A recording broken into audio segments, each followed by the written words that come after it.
Alam mo, maraming nurse dito sa Australia. Mga 2010, nag-graduate ako ng nursing. Nung mga nag-duty kami sa mga public hospitals, nakita ko kung gaano kahirap ang buhay ng marami sa mga kababayan natin. At dahil dyan, ako ay nakasunod na isang awitin naman na mga narinig ninyo. Let's go!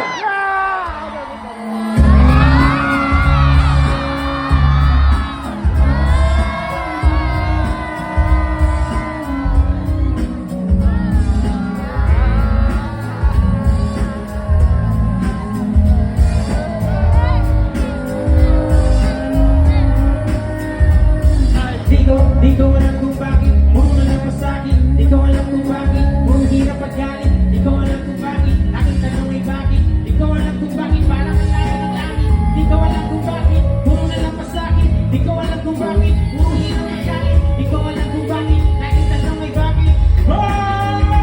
Tayo po na nakaupo, subukan nyo naman tumayo.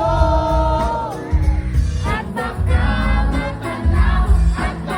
matanaw ninyo ang tunay na kalagayan. Sabayan niyo ako. Naupo, nagsimuba kayo sa loob ng nakita ay ang malawak sa bakuran. Pataas sa pader, pinapaligiran. At nakapilang ang mga bahay sa sakyan. Mga bantay na lagi, bulong ng gano'n. Wala namang kasal, pero marami na nakabaro. Lumakas man ang ulan ay walang butas na buo. Mga platong kutsara na tinitira lang. Ito mga kali, nagsiputi na ganas na nasa tahon. Kahit na hindi pasko sa lamesa ay may ako. Sarap sigurong manirahan sa bahay na ganyan. Sabi ko nila, pinumuri matatag